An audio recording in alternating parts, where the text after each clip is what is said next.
Hello everybody, welcome back to Cure for the Common Game. I realize it's been a couple days since my last video. I have been pretty sick. I'm sure you can tell there's, something going on weird with my voice, but we're going to try this and see how it works. Um, but I want to tell you a story. I know we are in the beginning of Commander 19, and we're looking at a Dominaria legend here, Mr. Jodah, and I know that that's not, what I always try to do, but I want to tell you a story. The other day, on Saturdays, my LGS has started to do a commander event. And, they give out one of the little prize packs, and it's all cool. But um, this past Saturday, well, I'm recording this on Sunday, so not yesterday, but Saturday week ago, I had showed up and I was there.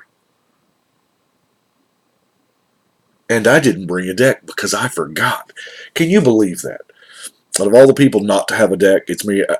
The other DDH players that showed up couldn't believe that I didn't have a deck.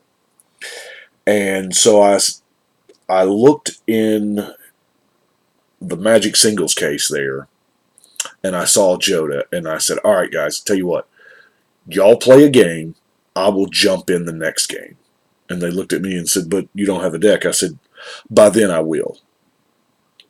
So I had to do a little bit of thinking, so I was had to make a run to the store. So before I left, I said, you know what? I have not built Jodah yet, so I can knock out two birds with one stone here. I said, oh, I wonder if he's got a specific card.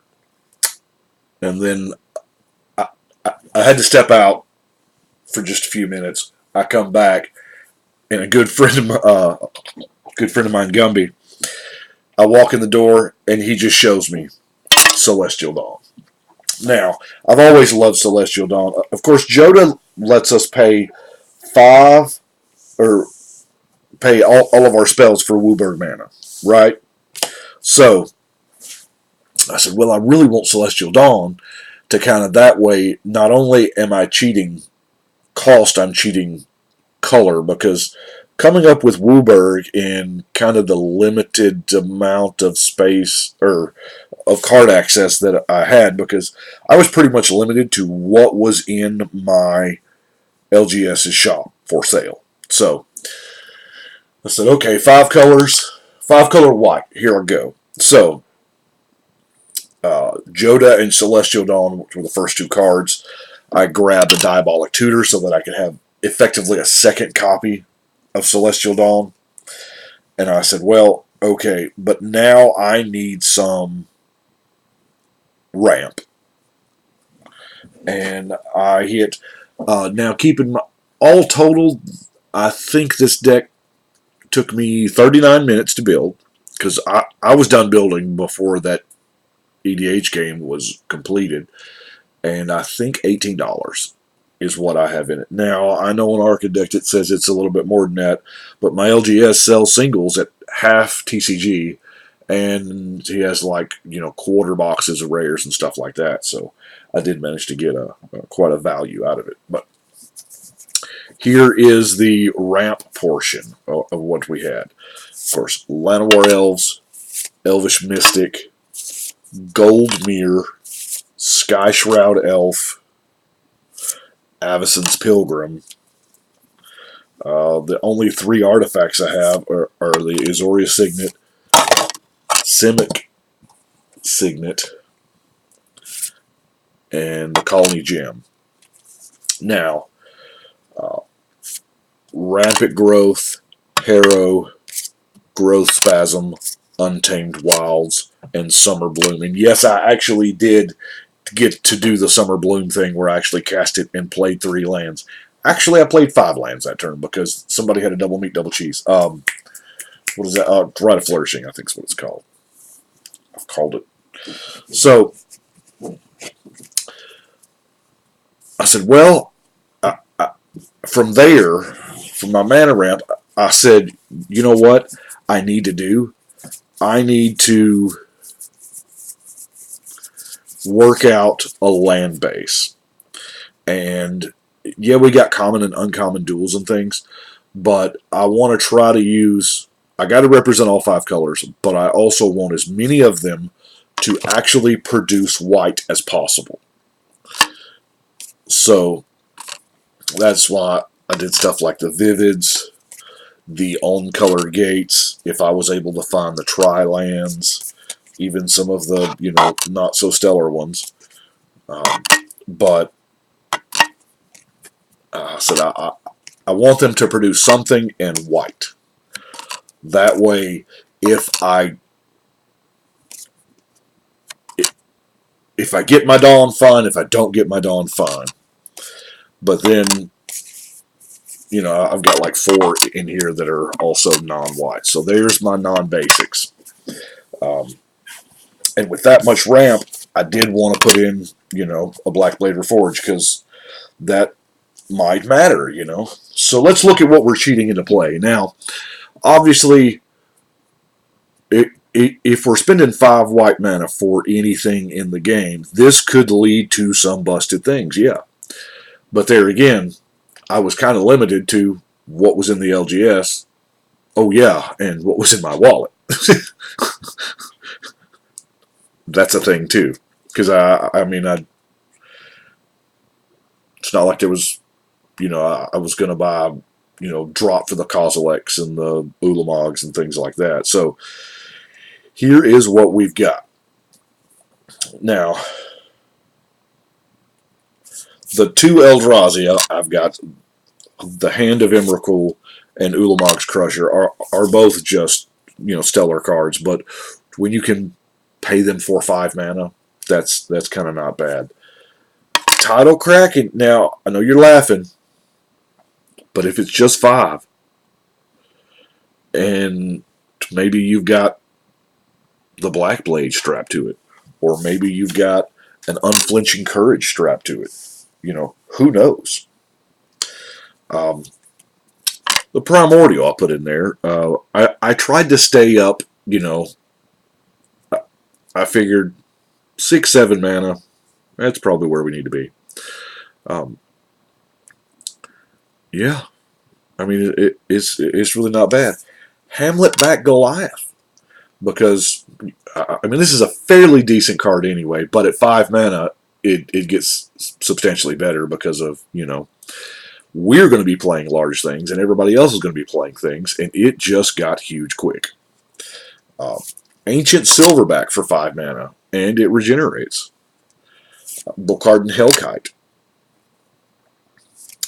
Nakala Warpride. Nullstone Gargoyle. Meosion of Infinite Rage. Now, check this out. Yeah, it costs 10, but the restriction is if you played it from your hand. Well, we did play it from our hand. We just got it for 5 white mana. So I was actually able to cast the Meosion, cast the Colony Gem, it bounced 2 lands, tap the gem for 2, play a Summer Bloom, and then pop the Divinity counter, blowing up all lands, and then play the 5 lands. It was absolutely just amazing. Don't tell Brando over at CCO that I'm actually playing with a Toxon Worm. But I stand by, a Toxon Worm is awesome if you can pay it for 5 mana. This is an amazing 5 mana card. Now, another amazing 5 mana card is Deathbringer Regent. Because here again, if you cast it from your hand. Yep. This was actually the turn before the Meosion thing. Now, there is going to be, I recognize that there's a chance that I'm just not going to draw the Tolarian Academy, or I'm not going to, somebody's going to keep killing Jodah. So I threw a Braids in there, because this way I've got expensive stuff. I'm hoping my expensive stuff is better than everybody else's expensive stuff. Now for card draw, ooh, this is all white border card draw. That's sweet. Council of Sortami, Tolarian Winds, Inspiration, and one of my personal favorites, Concentrate. I love just 4 mana for 3 cards. That's a rate I'm willing to pay every time.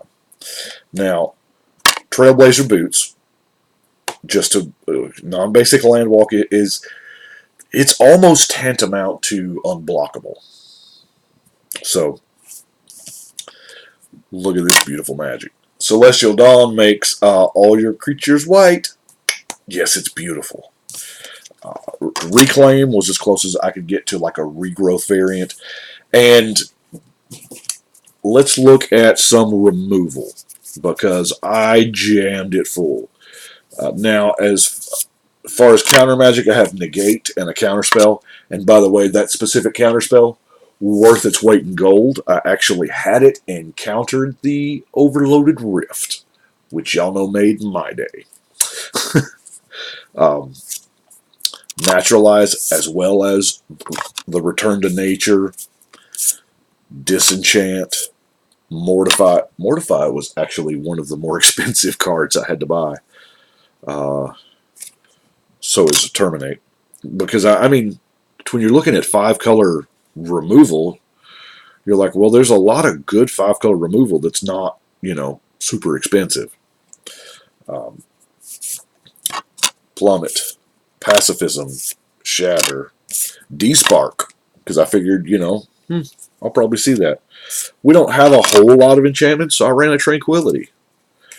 Don't have a whole lot of multicolor, and if I've got my Dawn out, I have no multicolor, so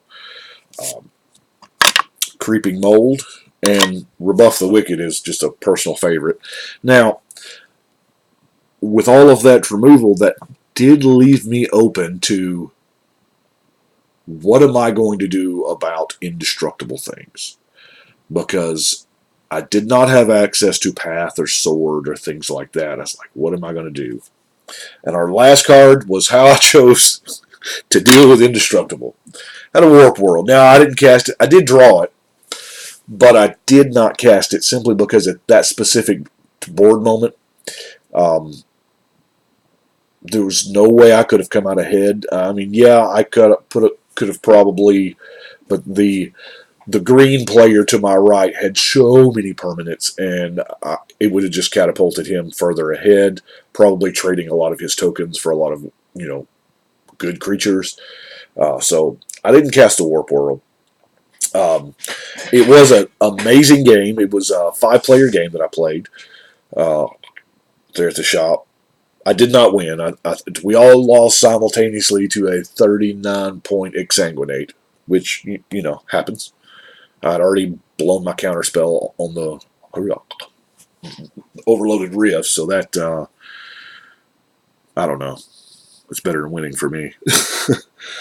But I left this deck as is. I have just the regular basics, and I left it as is. I played it raw, no sleeves, and I think I left it exactly this way, and I think maybe, at least for the time being, I'll actually leave it just like that. I don't know. Maybe one day I get bored, I'll go back and sleeve it or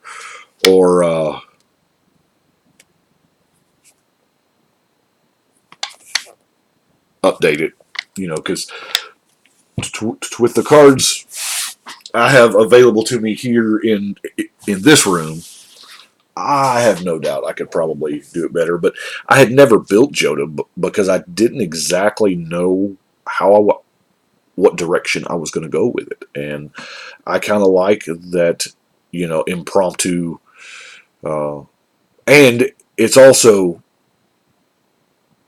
made possible because I have an amazing LGS that I go to. It is Collector's Connection in Dyersburg, Tennessee. And he's got, these big 4-row boxes of common, uncommons, rares, whatever, from every block since he's been open, and I think that's been 18 years. So you can peruse through bulk boxes and quarter rares, and I mean, he has a large. It is really an EDH deck builder's paradise there in that particular store. And like I said, he sells the singles at half of TCG. So, but I don't mean to be a commercial here, but I just want to let you know how it was possible for me to do it. In a lot of shops, you may not be able to do that, but there may be something there that we can maybe get some. Let's. Boy, this is going to look odd up on that wall with no sleeve, isn't it? So deck number 466 maybe stands out. So I do appreciate y'all watching. As I said, I have been really, really bad under the weather these past 3 or 4 days. I'm still in my pajamas, yeah. But, you're just seeing the top of my head. There we go. So, I appreciate y'all watching. And after this deck, we're going to get back. I have 1, 2, 3, 4. I have 4 more Commander 19 decks that are already built. And then I have these that are in the process. So, some of them are kind of close. The Nest Tender one's kind of close. There's still a few empty sleeves in there. I had a Gruul sticker left over from Tongar. I'm not sure if y'all can see that, but it's one of those Gruul stickers from the Ravnica decks. Anyway, I appreciate y'all watching. Y'all let me know what you think.